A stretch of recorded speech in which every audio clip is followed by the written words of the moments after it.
Hello, everyone. This is Brian Smith, your host of Grief to Growth, and I'm back with another episode. Today, I've got with me Ingrid Honkala, who is the author of A Brightly Guided Life, near-death experiencer. Actually, I guess you could say more than one near-death experience or out-of-body experience. And Ingrid has had experiences with what she calls the beings of light for her entire life. And I was just telling Ingrid before we got started here, I've heard Ingrid interviewed several times. But I just read her book yesterday, and I have to say it is a fascinating biography of Ingrid's life and how everything has kind of come together to lead her to the point where she is today. So I'm going to let Ingrid tell her story. With that, I want to introduce you to Ingrid. Hi, Brian. This is such an honor to be here today with you. Thank you for inviting me. Yeah, it's really great to have you back. I've spoken to you once before. We did an interview with Helping Parents Heal. So I wanted to talk to you for a wider audience, hopefully. So if you could just, tell the story about, what happened with you, the first experience you had with the beings of light. All right. Yeah. So this all happened after I had a near-death experience when I was very young. I was pretty much a baby when this happened. I was 2 years old, close to 3, when I had a near-death experience, and I experienced what I call the light. The complete and absolute sense of peace, well-being, serenity, love. And I went a place of just absolute and pure light. And in this place, I felt for the first time that I was home. And although I didn't see anybody, I felt that I was being welcomed. And in this realm of pure light, I went beyond to experience what being connected with what I call self is. So I had the realization that I was not Ingrid. I started to dissolve with the whole. Mm-hmm. And after that, I experienced what I call the non-self, or the absence of absolutely everything, or the state of nothingness. Right. And in this state of nothingness, people always want to know what is nothingness. And I said, the moment you try to describe nothing, then it's something. But the only thing I can say is the state where there's no movement, no color, no description, no definition, no concept. And the only thing I could say is a state of absolute presence. Mm-hmm. And pure consciousness, if I would say anything about it. And what happened is that after I came back from this experience, which many people hear or have the experience that they were told to come back or something like that, that did not happen for me. Mm-hmm. What happened is that my mom, the story is long, but she realized that, or she heard me, I had that connection with her when I was in the realm of the light. She was on her way to work. I connected with her and she felt me. And the feeling was, I have to go back home. She went back home. Maybe you could tell us just quickly about what actually happened to you that put you into this realm. I know you were playing with your sister. Oh, yeah. So the whole story is that it was a morning when my parents went mm-hmm. to work. We were left at the care of the maid. And she just didn't really pay much attention to the things we were doing when my parents were not there. Mm-hmm. My oldest sister, who was very small too, she was almost 4, I was almost 3, and we had a 1-year-old sister. When my parents left, the maid went back to her room, and my sister and I, being little, decided, let's go play. We snuck out of the room, went to the patio, and there was a ball there, and we decided to play catch. And the thing is that there was a tank in the house, that the purpose of this tank was to collect water for hand washing clothes, because mm-hmm. we didn't have a washing machine. And next to the tank, there was a flat surface for scrubbing. So my sister and I, that's where we decided to play catch across the tank. Because being little, you don't feel about or think about any danger whatsoever. Right. Just having fun. So we grabbed stools, climbed the tank, She sat on the flat surface for scrubbing. I went on the other side of the tank, and it was a thin edge. So I just bended my legs, and I was leaning very precariously there. But hey, let's have fun. Mm-hmm. She threw the ball at me, but she didn't apply enough force, and the ball fell in the water. And it was floating in the water. I thought it was close enough that I could grab it. And when I leaned forward to grab it and touch it, it rolled on the water and I fell. Mm. And the first feeling I had when I was in the water was the sense of this water being freezing cold. Because I was born in Bogota. Bogota is a city which is high up in the Andes. And the temperature, it can be around 30, 40 degrees Fahrenheit early in the morning. So this water was pretty cold. Mm. Then the first sense of touching these frigid waters was like, and I sensed that my entire chest collapsed and I couldn't breathe. At that age, I didn't know, Brian, never been in a pool or in a bathtub. I didn't know you fall into water, you drown. Mm. So imagine the state of horror when I could not breathe. I didn't know what was happening. So I was experiencing that absolute state of horror when in just a blink, boom, I was in the state of absolute peace, serenity, absolute well-being. Oh, this was great. And there was a big contrast that happened there. And it just right before I went into this state of serenity, I could hear my heart, like in my head, like a loud drum, boom, boom, boom, boom. Then woof, it was the complete silence. There was no more sound. And it's what I describe the sense of being in the absolute space of quietness, the silence behind the silence. Mm.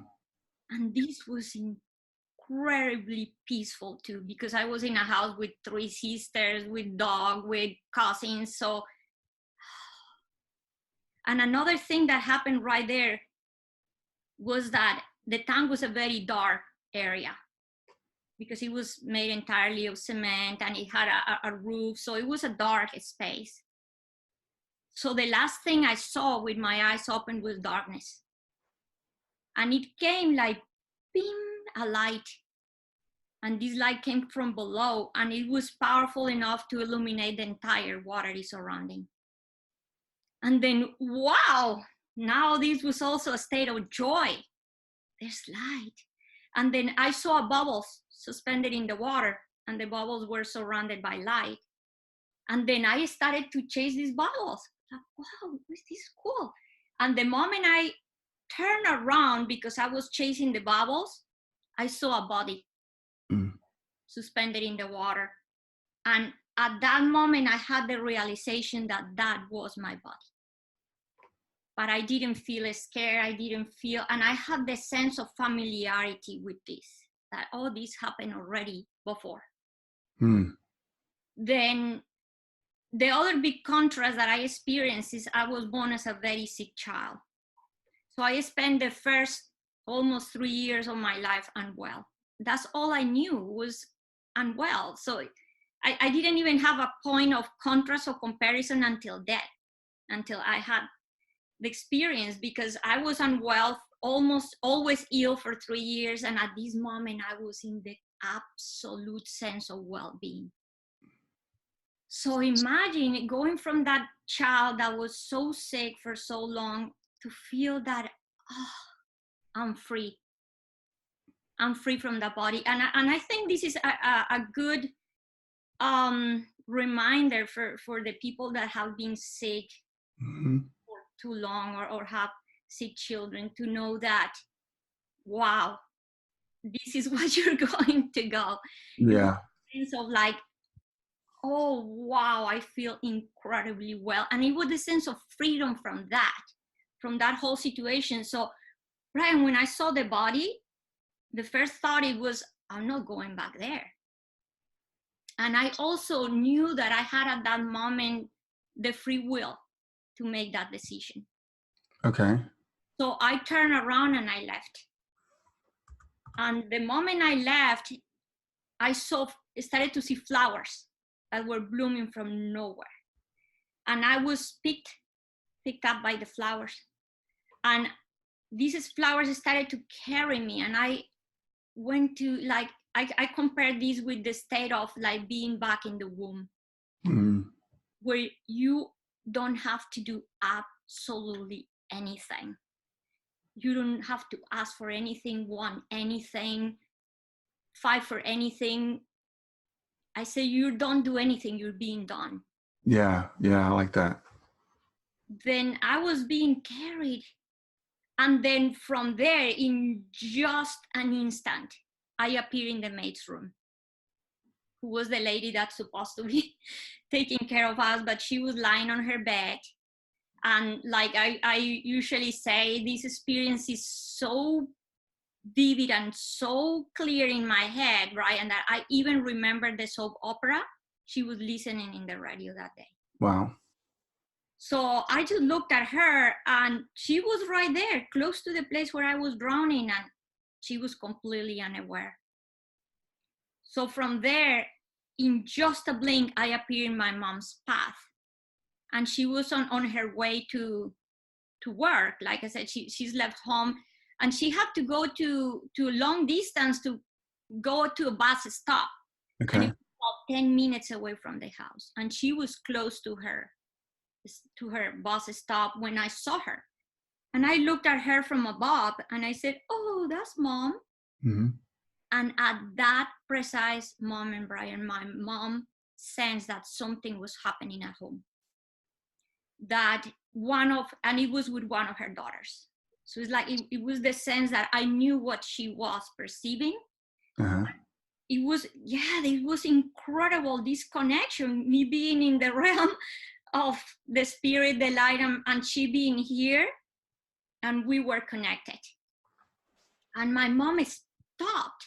She didn't hesitate. She didn't even give one step forward. She turned around and she started to run back home. And in the meanwhile, I saw, and I said, "Oh, Mom," but I got distracted. Like I said, people shiny thing by the realization that Well, yeah, you were 2 or 3, you were almost 3 years old. So yeah. Yes, so it's in this joyful state in which like, so now, because I realized that wherever I put my mind, I could go. So it was like time and space for me had disappeared, vanished, and I could be anywhere at any time. So if an idea would come to my mind, whoop, I will be there. Mm-hmm. So I started to play a game of like going places. And in playing this game is that, again, it's just a blink is when I appear in this realm of the light. And I experience what I mentioned at the beginning, just the state of being home, merging with the light, and being in this state of nothingness. Mm-hmm. And when I was experiencing this state of pure being, my mom arrived home. And although we live in a big house, she knew exactly where to go. So this is incredible how connected that she even knew where to go. And she ran to the patio, and my sister, who was still sitting in that surface, she was trying to help me. But like I said, she was only 4, and this tank was pretty big. It was about 900 gallons. Mm-hmm.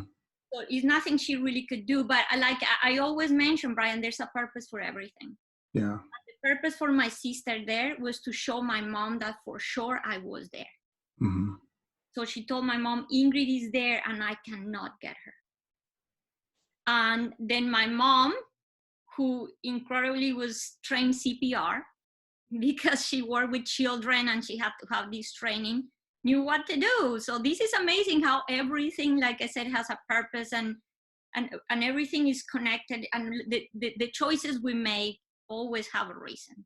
Yeah. So she went in the tank, she got me out of the tank, and I was like a raggedy doll. Leaves were blue. My mom says it was a dead body, but she did what she had to do to revive me. And at that moment, I was so disconnected from this reality.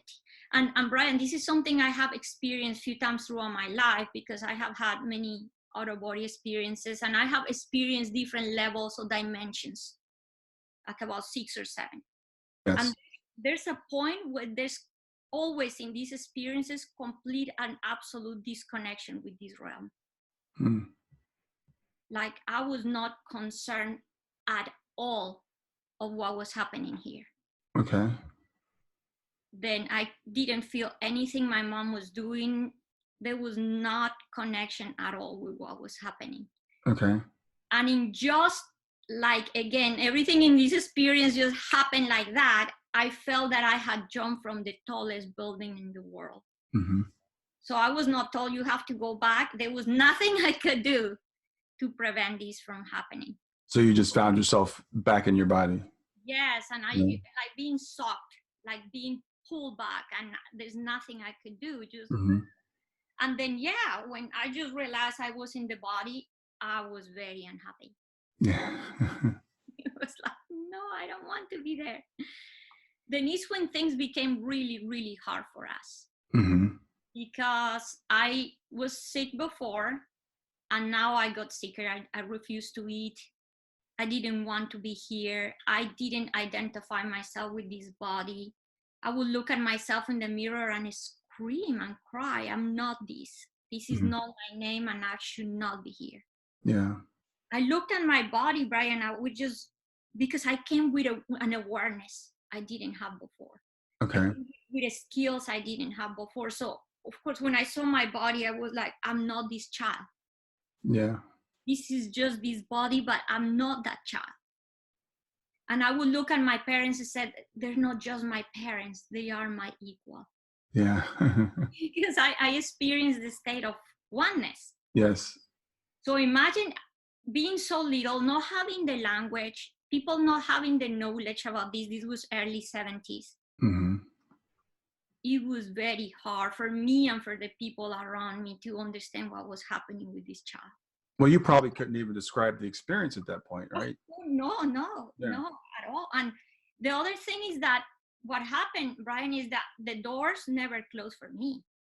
So that's the other thing that happened. Right after the near-death experience, I kept having out-of-body experiences. Right.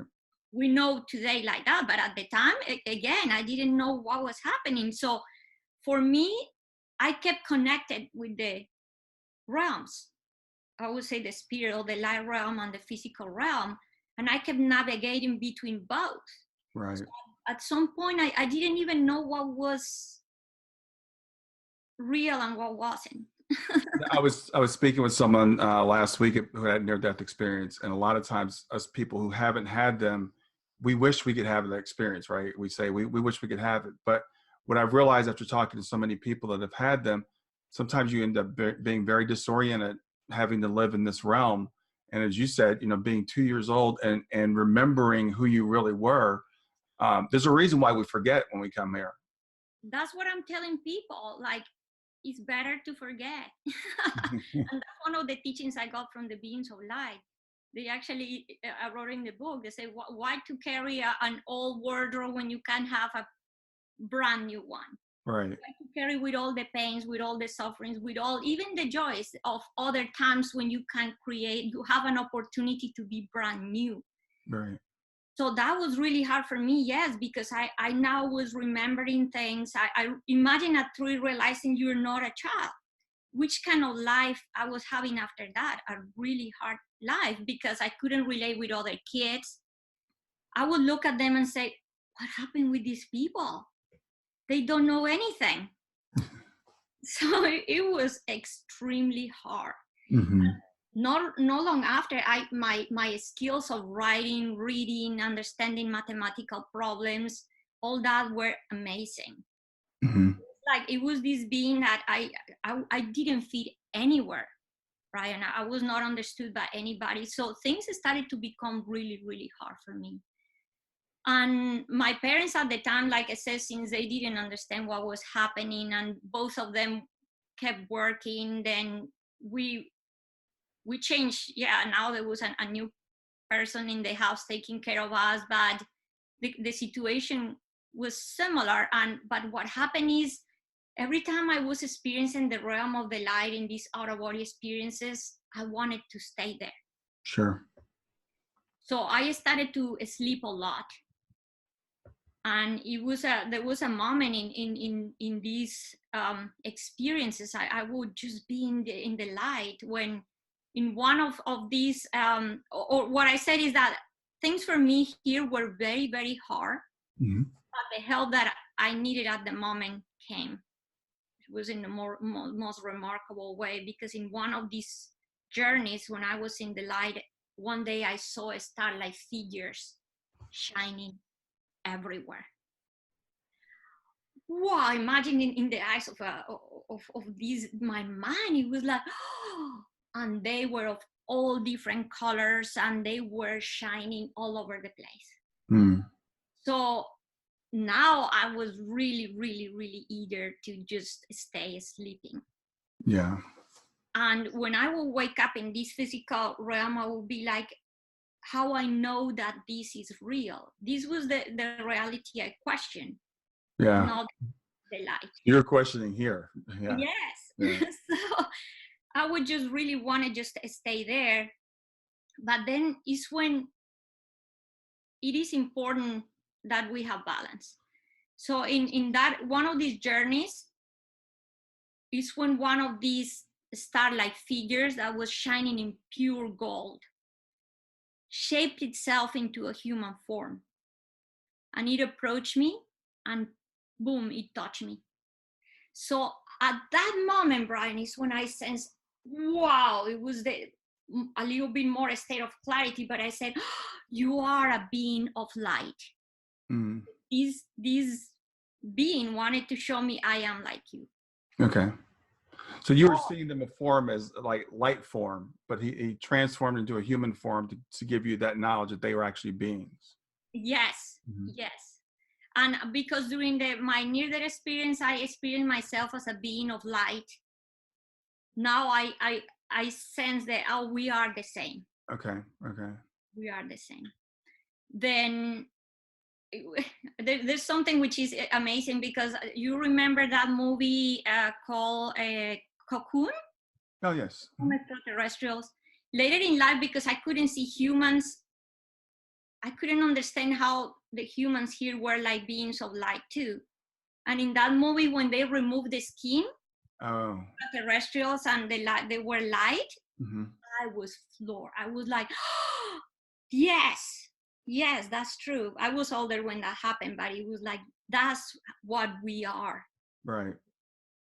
Then after that, like I said, balance was needed. And now I just wanted to really just remain asleep, because I've seen now the beings of light, and I wanted just to stay in this realm. But then not long after, I was taking a shower. And for me, water, people have asked me that if I didn't develop this phobia because I drowned. And I said to people, absolutely the opposite. Because water brought me to see the light. Mm-hmm. Water brought me to the state of absolute well-being. So every time I was just taking shower, I was just like, he's so relaxed. And I was there when a huge blue bright light happened in the bathroom. And wow, this light was shining so big, so bright. And I said, now the beings of light are here. Oh. And then that's the balance I needed at the moment. And they now started to appear in this physical realm. Okay. So. And this is when you were how old? You were around 5 or 6? I was 4. 4. Okay. Wow. Yes. So it was later, and the understanding I was having with all these was like, they were trying to show me that home was not a place, it was a state of being. Mm-hmm. Because what happened is that when they started to appear here, I started to heal. Okay. I started to have this sense of incredible well-being with this body in the house, with the family, with my sister. So it's like, oh, I can be okay here. Okay. So I started to experience all these, but at the same time, I was still very detached from my persona. I was very detached from my name, and I would just throw tantrums. And in one of these big tantrums is that they started to speak, to talk to me. And it was a day when the maid was calling me to eat dinner, Mm-hmm. and I wouldn't go. Just Ingrid. I'm like, I would just feel aggravated. And she came and she said, Ingrid, don't you hear? I'm calling you. I'm calling you to eat dinner. And I said, don't call me like that. That is not my name. And she said to me, okay, so how should I call you? What is your name? And I said, I do not need one. So yeah, I was this really awkward 4-year-old girl. So yeah, they sometimes they just had enough with my things and they'll send me to bed. And that day I was sent to bed, and it was the first time I heard a voice. So now it wasn't just a visual thing, now it was voice. And the voice said to me, it is going to take time for them to understand. Mm-hmm. She's like, wow, who's talking? But yeah, they were there. So I'm like, wow, you guys talk. So now, before that, I never expected that. Mm-hmm. It was amazing. I wasn't expecting anything. Things were just happening. So when I hear that, I said, to understand what? And they said to understand that in the realm of the light, names are not needed, Mm-hmm. as you already know. So like, wow, yeah. So this was the first time I felt that I get it now. I get it why I don't need a name. So it was amazing, because it was every time it was a realization of something. Mm-hmm. And I also started to understand that there was different realms, because since I was navigating in both, that's why I couldn't understand the people around, because I was like, why they don't get it? Mm-hmm. Yeah. I would mention things and they would say my parents thought I was just having imagination and dreaming and whatever. They didn't get it. Mm-hmm. So I would just I started to have this sense of like, oh, okay, there's different realms. And then they started to say to me that all the experiences I was having and all the ones that I was going to experience, so they were already showing me there's going to be more. Oh yeah. Yeah. But all this has a purpose, and this is has the purpose to guide you, to teach you, but this is not for you. This is for you to give. Mm. And someday in the future, you'll pass all our teachings to others. Hmm. But I was too little to even understand Yeah. what I teach to anybody. It was Right. like, what? I'm not going to teach anything. And also, I was really young, but I already felt that I was trouble, because people always felt I was always a sick child, and I was always talking things people didn't understand. So I'm like, okay. But they say again, they repeat, do not talk about us with anybody, because they're not going to understand. Mm-hmm. And it was hard. That was a hard one, because imagine you're a child, you want to express your things, you want to talk what you know, and being told don't talk about us. But they would never, it was not like a warning, it was more like, go try. I mean, they never said don't do it. Right.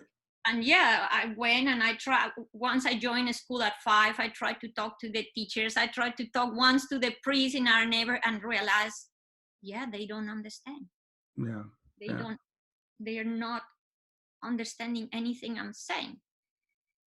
So that was really, really hard. And that's one thing I think that is good about all these experiences, and being able now to share it and to talk about it, to help so many kids Right. and people that have been through this, and help parents to understand and how to deal with these situations, because it makes life really, really hard. Yeah. Okay. I think there are more kids experiencing now what you experienced growing up. The indigo children are coming in with a lot more sensitivities and open to stuff like that. So hopefully, as parents, people can be a little bit more accepting, and kids can open up a little bit more about things like that. Yes, and I have to go to both, for the entire household, go through less suffering. Yeah. Because this is a lot of a struggle. And thankfully, at the time this happened to me, and I always say to people, don't get me wrong, and I am not to hurt anybody's feeling, but thankfully they didn't have the means or the way to bring me to psychologists or because or psychiatrists, because that's the part where it's so delicate. Right. Start taking medicines and with all these drugs and stuff, I don't know what would have happened. Yeah. I was really an extreme child. It was really hard to deal with me and what was in my head. Now, I So know at some point you and your mother did have a discussion. And how old were you when that happened, when you found out your mother was seeing spirits also? yeah, so this was amazing because it was the first time that she finally realized, okay, yeah, Ingrid is seeing something. And it was because at school, I started kindergarten and I somehow, Brian, I had to express what I was seeing. If it wasn't through voice, because no one was to understand, I started to do drawings. And I was drawing beings of light everywhere. Huh. And I was drawing. And another thing, up to that moment, I didn't also know, nobody saw this. And it was that I had the possibility to see light, to see auras, Okay. energy around everything. So everything I would paint had auras around. So I had all these paintings and I was really reluctant about painting beams of light everywhere. So the teacher was kind of curious, like, what is going on with this? And she asked me, what are these, all these things, the star and the sun? Mm-hmm. What is this? Because I painted a lot the yellow beam of light, Okay. like a sun kind of looking almost like a body, but she was like curious, like, what is this? What is that you're painting there? And I said, what are these things? She said. And I said, those are not things. Those are my friends, the beings of light. And it's when the teacher, oh God, this girl. And she's like, no, we have to call your mom, your parents, because they thought that I was having imaginary friends. Yeah. So my mom came to school and she was showing all the drawings and everything. And it's when my mom, she knew. And she's like, I said, I was so desperate for them to believe me, Brian, that I went, I'm like, Mom, you know, these are the colors that we wear and these are my friends, the beings of light. And my mom looked at me because she worked with children, like pretty much, no, keep silent. Mm-hmm. So I felt so sad that day, thinking, no, I'm definitely different from anybody. What is going on? I was really, I was feeling extremely sad. I would just say probably all those were my first feelings of depression in life. Mm-hmm. Mm-hmm. And then we were in a bus with my mom on the way back home, and she looked at me and I said, I believe you. And she said, and I was so amazed that someone was actually using those words. And I said, why? And it's when she explained for the first time to me that she could see things that nobody saw. Mm-hmm. And she explained to me that she could see what people call spirits. And I didn't know what it was. So she just explained to me, and I'm like, oh. So that was the first time that I now felt that I had something in common with somebody. Yeah. And that, I want to go back to something that you said earlier when you had to experience it, when you fell in the tank, because you were saying your mother was going down the road and your mother sensed you. And I remember when I first heard that, my daughter passed away and she was in her bed down the hallway. And I went for a walk that morning and I always wondered, why didn't I sense her? Why didn't I know? But what I realized from reading your book is that your mother had that ability. So I want parents that have had their kids pass and like, why didn't I know? Why don't I have that kind of connection? I think your mother, you got the ability that you have, your mother has that same ability. So you share that. Yes, that is true. That is true, Brian. And she is a highly intuitive being. Mm-hmm. Oh wow, she's incredible. My mom is to the point that she can sense a lot of things. Yeah, yeah. Even nowadays, when we're going through hard times, she'll call, "Are you okay?" Yeah. She's highly, highly sensitive. And that's when I also knew, Brian, that I was born in the right bloodline, Right. because thanks to my mom, now things started to work different from me, because my mom now knew, okay, she's seeing things, I have to treat her a certain way. So now my mom had a different way to work with me. Mm-hmm. And the other thing is that my mom is not and I the only one in her family. She had an aunt that was like, we actually, I would say it was an aunt of my mom. So this lady became even famous in Colombia. People will make long lines to go meet her, because Okay. she's a medium and a psychic, and she Okay. was incredible. So yeah, so I guess this comes with the family. Yes. Yes. Yeah, and the amazing thing is that I also started to see spirits when I was, what we call spirits, and I would explain a little bit what is the whole difference there. But I Mm-hmm. started to see them when I was 6 years old. That was in the house, right? I was in the house, yeah. Yeah. To that point, I didn't even know the difference. To the point that my mom and I thought we were seeing the same thing, Hmm. because she just named it spirits. I thought, oh, okay, the beings of light has to be spirits. The same thing my mom is seeing. I don't know. But then I saw and experienced the contact with the first spirit, and I was petrified in fear. And I didn't know what happened. The whole story is in the book, where I Mm-hmm. just saw this being entering the room, and I was like completely petrified. I couldn't talk, I couldn't move. And then later, it happened very early in the morning. So my mom got up from the bed. I followed her. And it's when I told my mom that the beings of light and the spirits were not the same. Okay.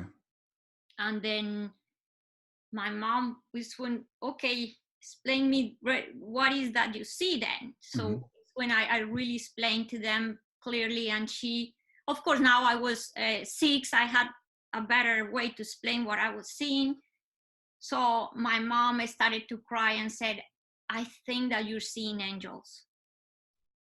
And I said, Mom, but they don't have wings like in the pictures, because all we Right. knew was the Catholic teachings. Right. What else do you explain this? That was the only like knowing my mom had in the head. So she's like, no, they have to be your guardian angels. Or, okay, Mom. So now she's like, wow. And she said to me, God has to have something really special reserved for you, because you were seeing angels. So it's when I asked the beings of light, what was with these spirits, and what was happening. Mm-hmm. And by them, I've been already talking with them for 2 years. They pretty much became like my parents. Okay. The Yeah. communication was like that. Mm-hmm. And I asked them what was with these. I call them dark spirits because I was afraid, not because they were doing anything wrong. Then it's when they said to me, that you call a spirit, you and all of us are the same. And I was in shock, because I'm like, what? Because I thought it was going to say, yeah, we're different. No, we're the same. And I'm like, what do you mean? And they said, yeah, the only difference between all of us is the level of awareness Mm-hmm. that you have about who you truly are. Yes. I like that. Mm-hmm. And then right there, I had some understanding, but through time, I understood better how all these work. But now I know that the reason I felt fear wasn't because there was nothing wrong with the spirits, it's because of the frequency. So the frequency in which they are vibrating is not as high as the beings of light. Okay. So because I was vibrating very high, so having encounters with these beings caused me fear. It was because it was different vibrational frequency, not because they were bad or anything. So I started to understand these things. And another thing I asked them was like, are you angels? My mom said that you're angels. Yeah. And that was absolutely beautiful, because it's when we realize how compassionate and how incredible is the the mind of God, the universe. And the answer I got was, you can call us whatever you want. Mm-hmm. Because all this manifests to us in the way that we can understand it, that we feel more, I would say, serene about it, that we can deal with it.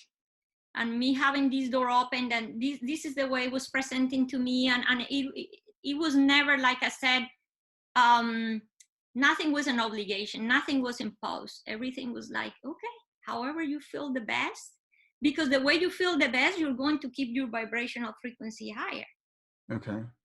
So I could feel in harmony with all these answers always. It was, and sometimes when I did not, because there was times where I would fight with them and say, I don't think so, then the communication will get cut.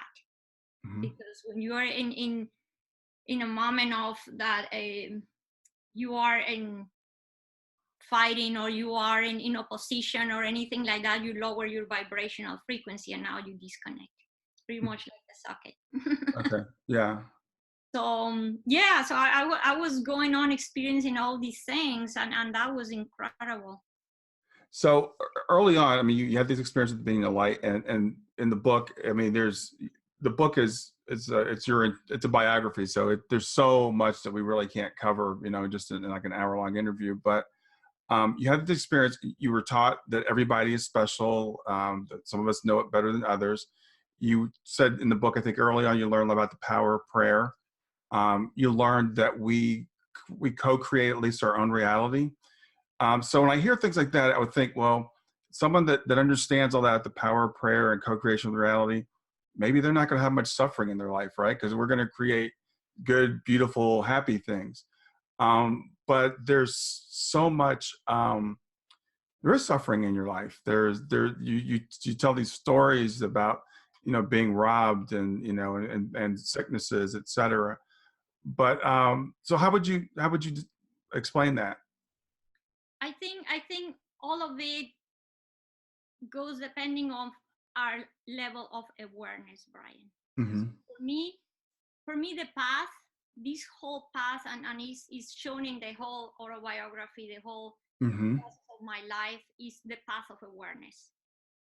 And how for the first few years of my life, I was having this amazing connection with the beings of light. But it's like the little child that is having all this, but is not truly aware of what is happening. Mm-hmm.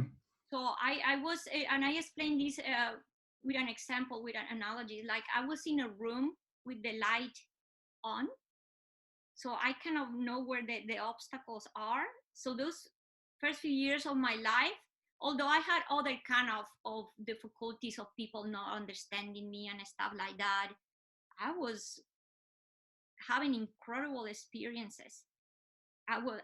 Teachers appeared in my life. I was in Colombia, in Bogota, where like 98% of the population was Catholic. Mm-hmm. But I was having access to all these other teachings. Yes. Yeah. Thanks to my grandmother, thanks to these teachers, thanks to this other. Wow. So for the first 19 years of my life, I collected so much knowledge. Mm-hmm. I started to kind of, wow. So I was pretty much in this whole, I would say, a room that has the light on. So you can walk around, and the room is full of furniture, and guess what? You're not going to trip. Right. You have the light. But what happened is that I write it in the book, when I reached 19 years old, there was that period of my life, I started to compare myself with everyone else. Mm-hmm. And I wanted to be like everyone else. Yeah. I didn't want to accept my gifts. I didn't want to be unique. I didn't want to be different. So the moment we start comparing with others, we're starting denying ourselves, and we're starting to experience the sense of lack and limitation. And I said to people, say like you have a gift, I offer you this car, but you don't take it, or you never drive it, so you're not really using this gift. Mm-hmm. The moment you accept your gift, and you accept that uniqueness, and you accept who you are, now you are really driving and in control of this car. But at that moment, I couldn't because I was too young. I had 3 sisters. They were really beautiful. Now there was boys. They were being chased by boys. I wanted to be part of that reality. Yes. I wanted to be part of that world. And Brian, I was given the choice. I tell a whole story of how I had a similar experience, like my near-death experience, but I was in a bus in complete state of awareness. And I fused with this bus and I experienced a state of nothingness again. And at that moment, after that, I was given the choice. You can teach, you can be pretty much, you can stay in the light and be a teacher of the light, or you can continue with your life as a human. I was given that choice and I chose to be like my sisters. To stay. I wanted to experience this because at the moment we already started to go out, have friends, party. I just started college. I've been there for I think about a year. So it's like, no, I want this. Yeah, that's part of the experience of being human. You wanted to experience what it's to be human. Yes, exactly. So now, and I wanted a boyfriend and I wanted all these things. But what had to happen for all this, Brian, was that at that moment, I had to lower my vibrational frequency because otherwise I really could not be here. And I chose a career that was science. Yes. So everything, all the choices I made at the time were bringing me to be more grounded, to be more connected with this realm. And at that moment, when I was given that choice, the beings of light said to me, you will not see us or hear us for a while. So it was, but I give, and you see it in the book, it's not like they never left. Right. And they are around of all of us. They have never been anywhere else. But what happened, I said, people, is like when you leave home, because you're going to college or something, and your parents stay at home, you leave, but your parents are always one call away. Yeah. Never went anywhere. They're there. Yeah. Same thing with the beings of light. But what happened, what I did at this moment, the analogy I put about this is like, I was in all these years in a room with the light on, and what did I do? I turned the light off. What happened when, again, you're in a room with the light off and it's full of furniture? So now you're going to start tripping into everything. Yeah. And that's the suffering. And the suffering, I love this sentence that says challenge will always happen, but suffering is a choice. That's true, right? Because challenges will always be there, because challenges bring us to ask new questions. Every time you ask a new question and you discover a new answer, guess what? You're evolving. You're growing. You're in the next step. So challenge will always be there, and challenge is a gift. What is a choice? If it's you stay in the story. If you create a story from it, the story of poor me. Yes. What happened to me? Poor Ingrid, and oh, look at me. So that's when that stop being the gift of growing, and we get stuck in the story that I create. So I become a victim of my story. Yeah. So, but that's what happened throughout those years. When I was 19, and when I was given this choice of choosing, I would say, the path of the light, of the path of a struggle, then there was I had really profound questions in that moment of my life. I asked the beings of light, how is it possible to forget who we truly are? And when did we stop being one with the whole? Because I had this access to the light. But because at the time I was feeling like a victim, because I didn't want to be this way. I want to be like everyone else. How this is happening to me? Why me? They say in 20 years you will understand. Yeah. Yeah, I like that. Yeah, I remember reading in the book, and you were like 19. You're like 20 years is longer than you can imagine. Yeah, I was like, what? But yes. So those 20 years is when it's written in the book, all these struggles.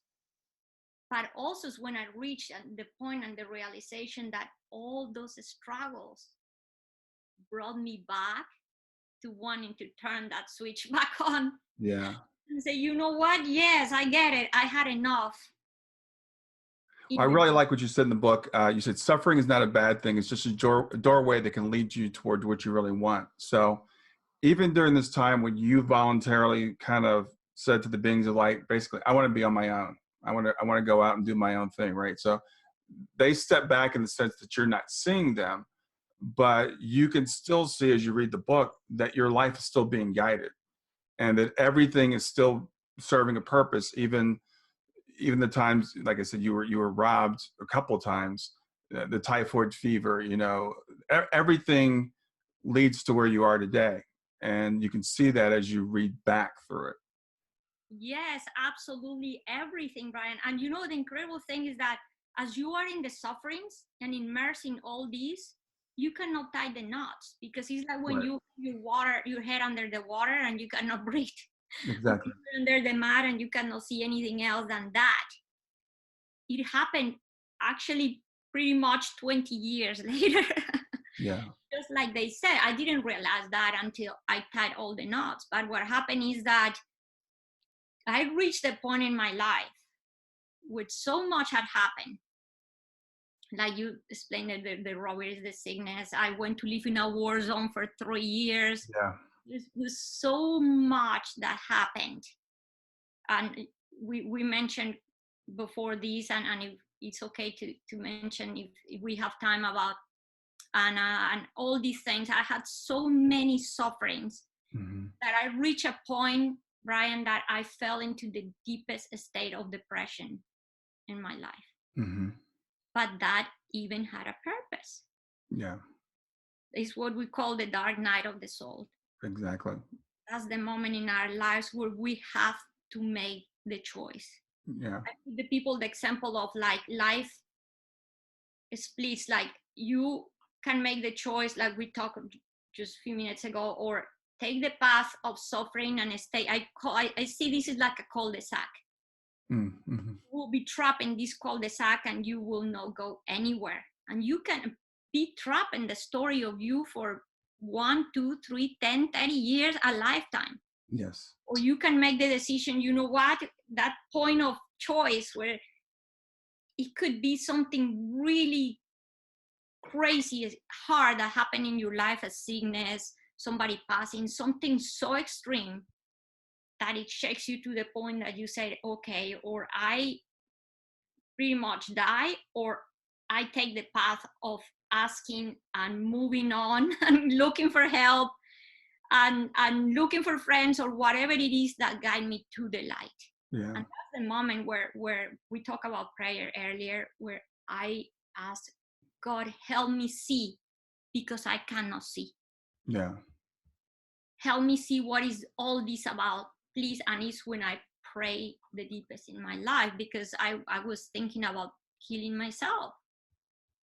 And in that moment, Brian, is when I woke up next day with the answer I needed. And sometimes it's funny because we'll think the answer is something magical or something, I don't know. No, it was go look for a help, go look for a psychologist. Yeah.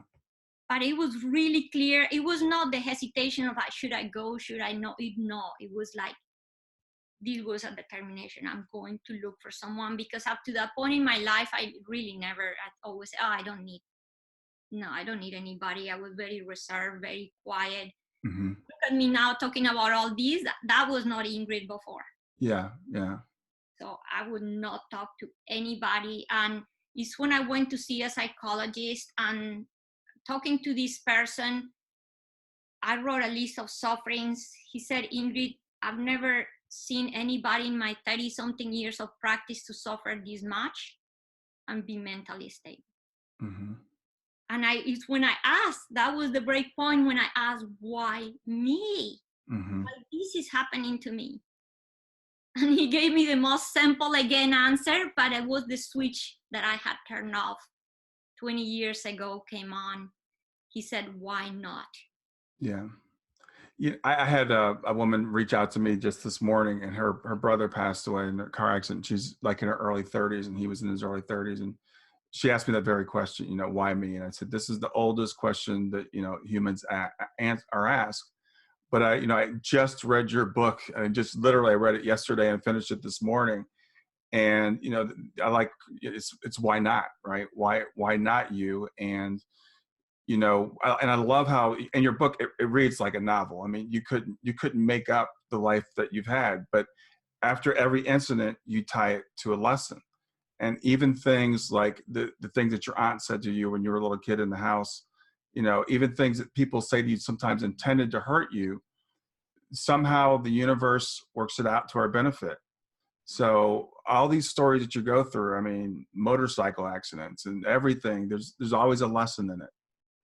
Yes. And the amazing thing is that at that moment, just like you're saying, Brian, I put myself for the first time at the level of the cause and not at the level of the effect.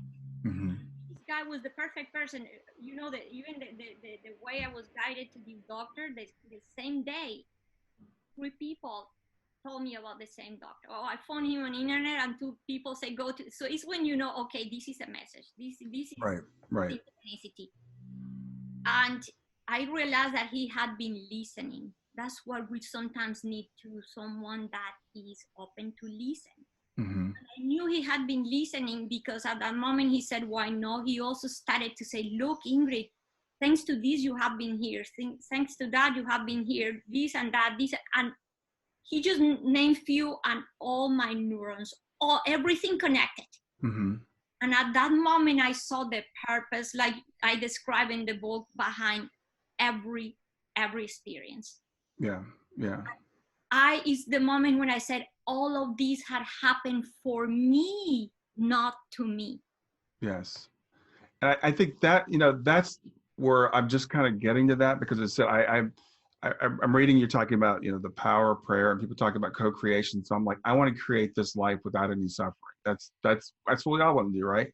But I think really faith is really a matter of not thinking only good things are going to happen, but thinking that whatever happens is really for me instead of to me. And that's the key. If you can flip that switch, it changes everything. And that's the true prayer. Now I don't pray to change things at the level of the form, right? Because the form is already created. What can you change here? Nothing. How can you change a result? It's a result. Prayer is help me see. God, help me see what I cannot see. Yeah. Help me to connect with the purpose of it. Help me see the good behind it. Help me see what this is for. Right. Because the moment you see, the moment you perceive things with clarity, the whole thing changes. So now that's why it says your perception, the way you perceive things will be actually what change the world outside you. The world will never change. It's the way you perceive things that will make the world change. Because at that moment you see with clarity, you're like, oh, I know what is this for. And you enter in a state of appreciation. Yeah. And when you're in a state of appreciation, you elevate your vibrational frequency. And then when you're elevated, you get more connected. And when you're more connected, you receive more clarity. Yeah. So, and that's when I say people, that's when I also experience what true forgiveness means. Because there's different levels of forgiveness. There's the forgiveness of the ego mind that, oh, I forgive you. But in reality, I forgive you, but I will never forget. So that forgiveness is not real. Right.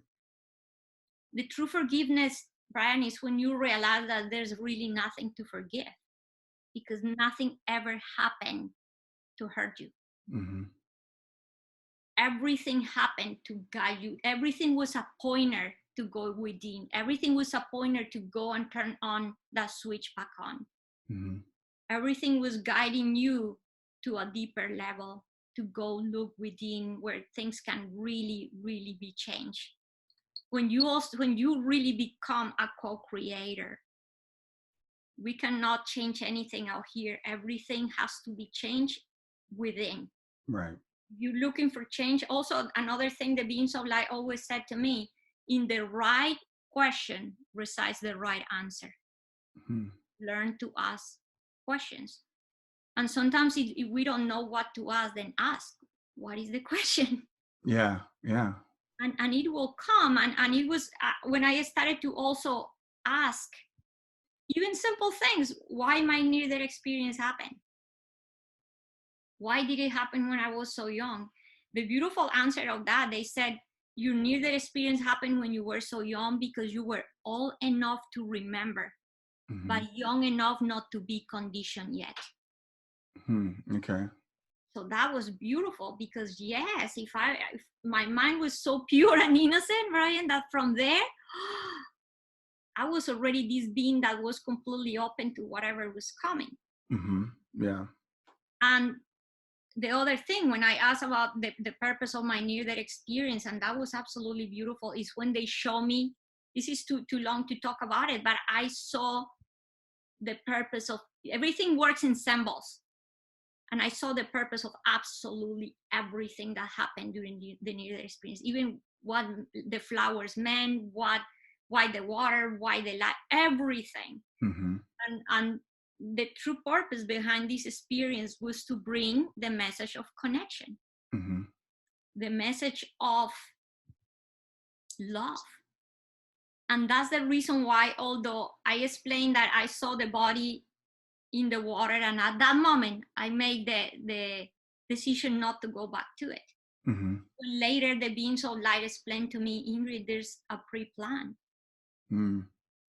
Like when we go college, when we go anywhere, we always have already a plan there of what we're going to do. There was already a pre-plan, and in this pre-plan I was going to come back. Yeah.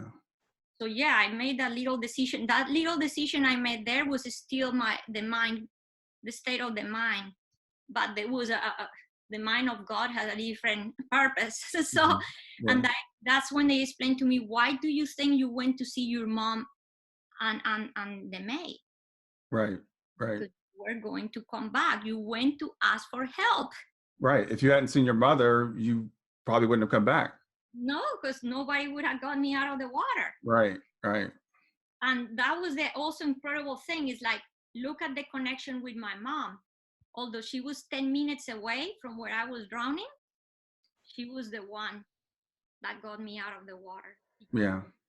Your love, connection. She was able to hear me, although I was in a different realm. And the lady that was in the house, she was right there, few feet from where I was drowning, but there was no connection. Exactly. Yeah. She couldn't sense or hear or perceive anything. Yeah.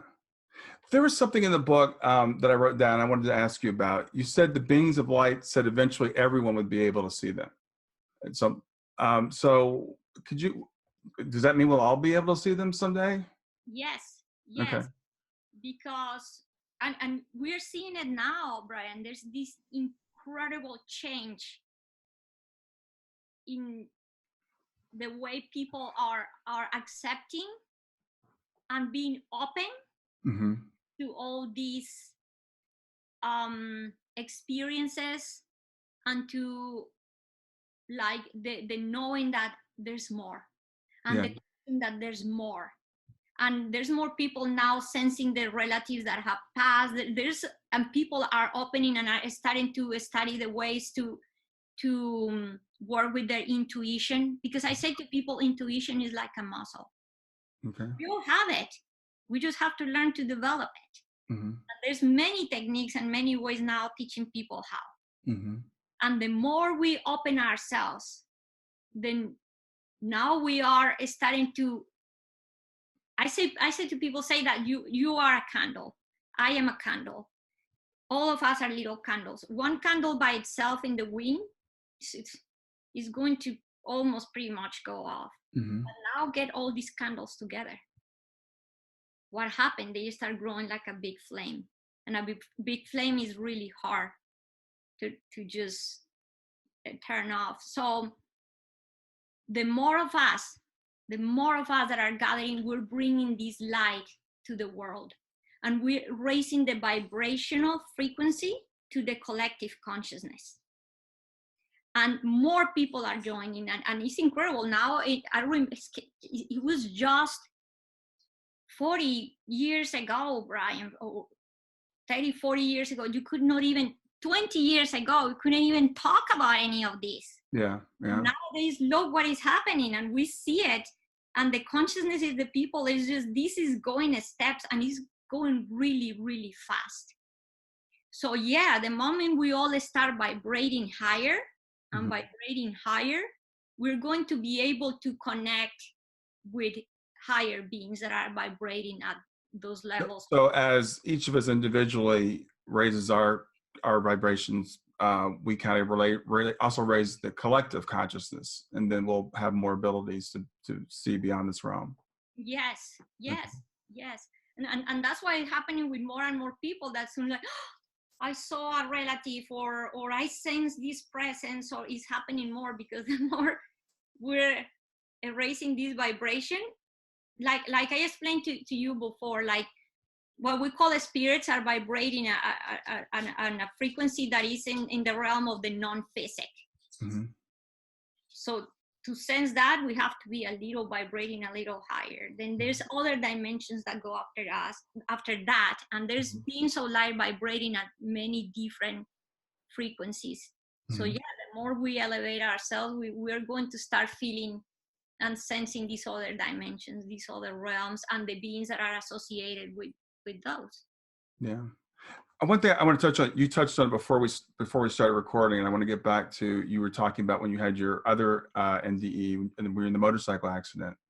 And so in the first NDE, we know that you drowned, but there was no suffering, there was no pain, there was no fear. And again, a lot of my audience is parents, including myself.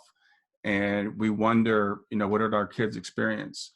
And I was just talking with someone this morning whose brother was killed in a car accident. We think of a violent impact like that. And did they suffer? What did they feel? So tell me about your second near-death experience.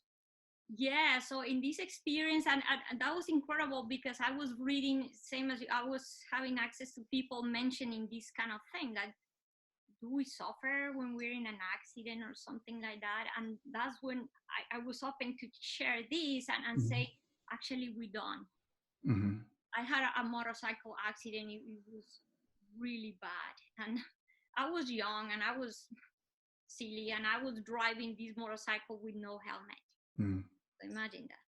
And I was with somebody. I was driving, the other person was at the back. And that was actually the first time I was driving with this bike on a hill. Like, it was a steep hill, and I got really nervous. So I wasn't even sure if I wanted to do this, but he said, oh, you can do it. And I started to go on this hill. And when I went to change gears, I don't even know what happened. I guess I did something crazy because I was in fear. And the bike jumped. I lost control of the bike. Next thing I knew, I was like violently, this bike fell and I was in the ground, but I stood up. And I was in the state of, again, complete sense of freedom and peace. I remember standing up in the middle of the road and feeling, wow, like, didn't even realize that what had happened. I just was in the bike and I was in the middle of the road standing up. And I didn't feel pain. I did not feel fear. Exact same thing that happened during the first near-death experience, just a state of freedom and joy, and that I was ready. Yeah. Even so, I'm ready. And I saw light all around me, and I was ready to join the beings of light. And then somebody appeared in the road, and the help came, and they picked me up from the road, took me to the hospital. And at that moment, when somebody grabbed my physical body, is when it was, I said it was a quick experience. That's why I don't really talk much about it, because it's not as like the first one. So this was fast. And I was back in the body and realized that although there was people around me, I could not see them. And it's when the panic and the terror and everything came, because I lost my vision. So I was rushed to a hospital, and it took a couple of hours for me to recover my vision, couple of days to recover fully, but to recover my vision, it took a few hours. And the doctor said, it's when we were now in the room with the person I was in the bike with, and the doctor said, you had to lose you, because I asked, how was I blind? And he said, no, you have to lose your vision the moment you hit the ground. It had to be so hard that your optic nerve got disconnected. Mm. And I said, it's not possible, because I stood up in the middle of the road and I saw the light. Mm-hmm. The whole place was light up. Then the person that was with me in the accident said, no, Ingrid, no, it's not possible, because the whole area was dark. In the road, there was not even one street light. Mm-hmm. And by the way, you never, ever stood up. So that was incredible. It's when I realized, wow, yeah, okay, yeah, I had Yeah. I had an out of body experience, but because it was so quick, I don't know how to really describe it, if you're near there or out of body. But it was, yeah, that happened in that experience. Yeah, and I think the thing that we can take comfort in, again, us who have had kids maybe passed that way, did they suffer? It seems like quite often, if not always, people leave their bodies before the body goes through the trauma. Yeah, And I've yeah. heard people saying they've even watched the accident, from above in certain circumstances. Yes, and this is what happened there. Once the bike fell, I was already out. Like, there was not a moment where I had any sense of pain or suffering or trauma, or no, just the same sense of like, oh, this feels great. Yeah, yeah. So, the beings of light, how often do you see them now, or do you still see them? What's your relationship like with that now? Oh, it's incredible, incredible, Brian, because after the big awakening, I call it the big awakening, Yeah, because now it was a completely different thing. When I was little, I was in the room with the light, but I didn't know that the light was on. It was the way right. I lived my life. It was normal.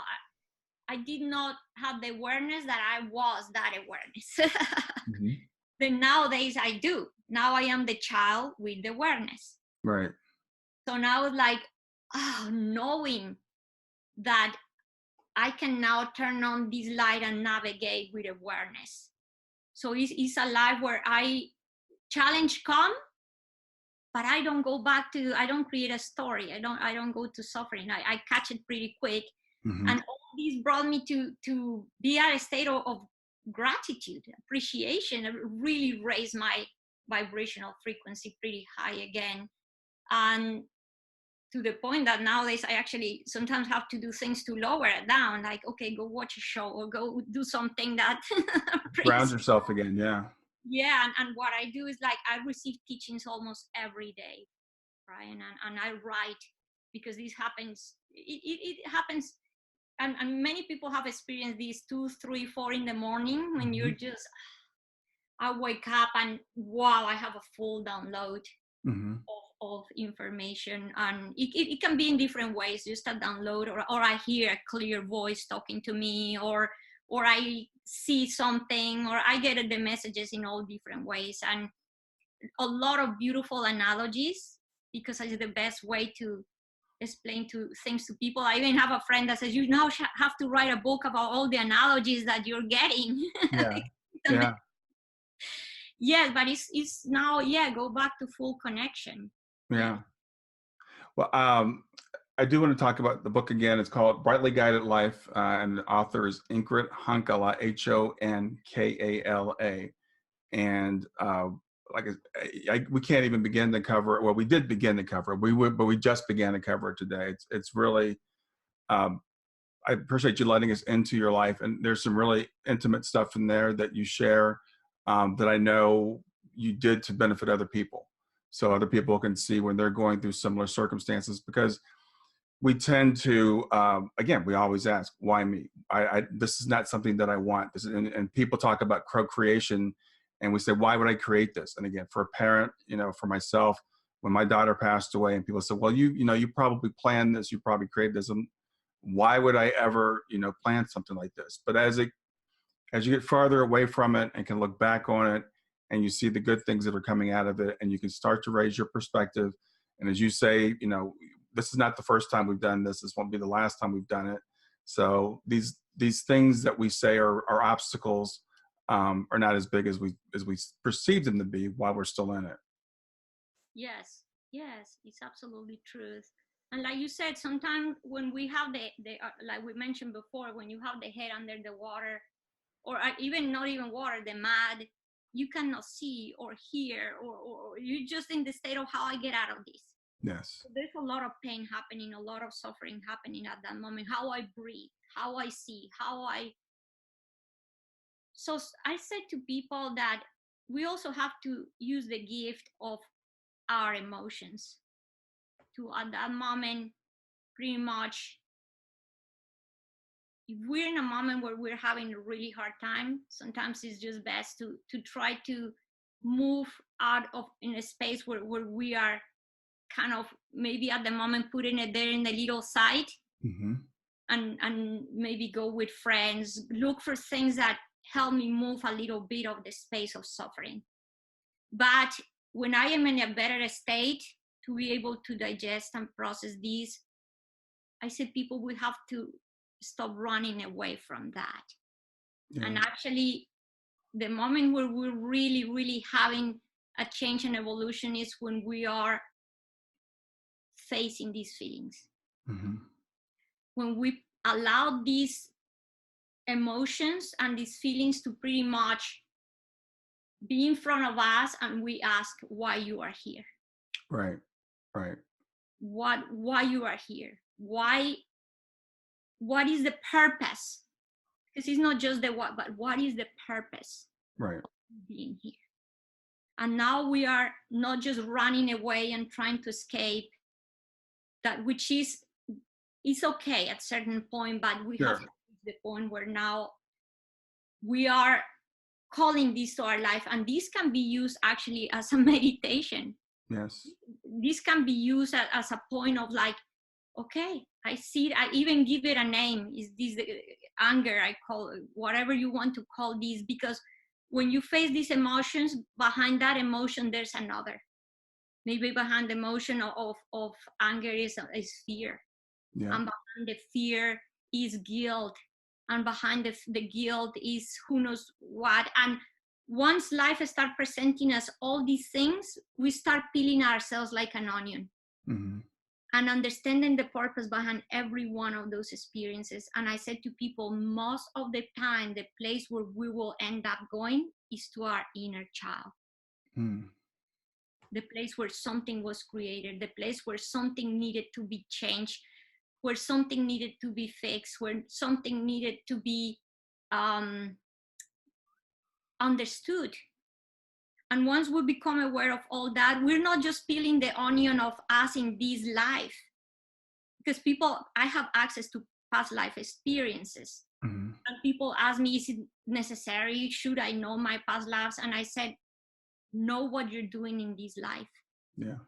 Become aware of your life now and your whole process now, and you will know all your lives. Mm-hmm. Because what we're doing now, we're repeating, because that way we can actually correct what has not been corrected. Mm-hmm. Okay. Our life is a pointer to go back deep within. It's a pointer, like I love the example of the ocean and the ripple. It's the ripple that is discovering that it is the ocean.